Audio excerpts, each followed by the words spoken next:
Mark 12, verses 13 through 17. Later they sent some of the Pharisees and Herodians to Jesus to catch him in his words. They came to him and said, "Teacher, we know that you are a man of integrity. You aren't swayed by others because you pay no attention to who they are, but you teach the way of God in accordance with the truth. Is it right to pay the imperial tax to Caesar or not? Should we pay or shouldn't we?" But Jesus knew their hypocrisy. "Why are you trying to trap me?" he asked. "Bring me a denarius and let me look at it." They brought him the coin, and he asked them, "Whose image is this, and whose inscription?" "Caesar's," they replied. Then Jesus said to them, "Give back to Caesar what is Caesar's, and to God what is God's." And they were amazed at him. Hey everyone, as we move through Holy Week, I want us to take a moment and look at what happens right in the thick of it, Tuesday of Holy Week specifically. Jesus is in the temple, and the religious leaders are coming at him with everything they've got. Today we're going to look at Mark 12, 13 through 17, where they try to trap Jesus with a tax question. You know, taxes, that thing you've been putting off. Two factions, the Pharisees and the Herodians, come to trap Jesus, asking, "Is it right to pay the imperial tax to Caesar or not?" Now, if we want to understand them, we have to look at the base motive of both these groups. The Pharisees desperately longed for the Messiah. They thought the reason that God had been silent for 400 years was because there was too much sin in God's people. They thought that if they could just get everyone to follow the tiniest details of the law to get the sin out of the camp, the Messiah would finally come. They thought their meticulous, microscopic focus on the rules was a bridge to God.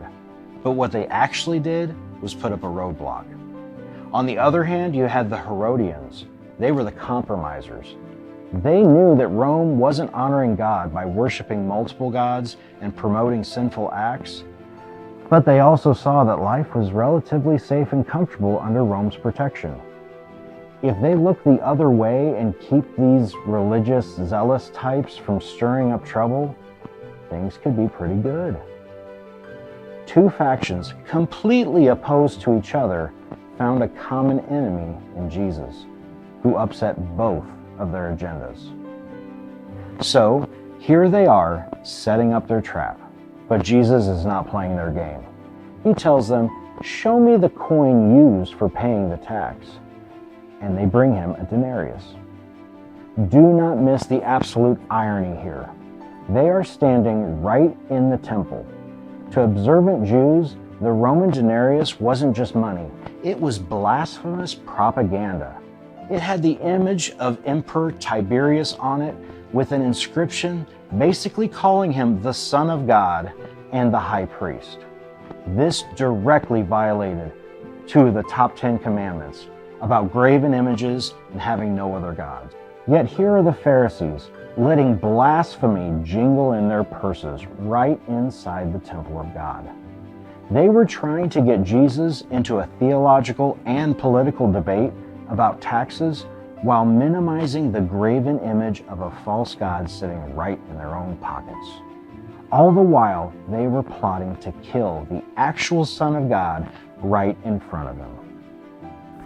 What an adventure in missing the point. Jesus looks at the coin and he asks, "Whose image is this, and whose inscription?" They replied, "Caesar's." And Jesus says to them, "So give back to Caesar what is Caesar's, and to God what is God's." Jesus was trying to give them some perspective. Legalism is sneaky like that.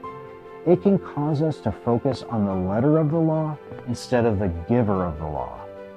We can get so wrapped up in meeting requirements and checking boxes that we completely miss the more important matters, like fighting for justice, showing mercy, and living faithfully. As we reflect on this during Holy Week, I want you to ask yourself some questions. Are we missing it? Are we setting up roadblocks that we actually proclaim as bridges? Are we focused on the law instead of the lawgiver? Caesar's image was stamped on that coin, so Jesus said, let him have it. But whose image is stamped on you? You bear the image of God. It's His inscription on your life. This Holy Week, let's not be so terrified of doing the wrong thing that we forget to do the right thing. As you try not to be bad, don't forget to be good. In your attempts to avoid doing wrong, don't fail to do right. Give your whole self, your heart, your mercy, your justice back to the God whose image you bear.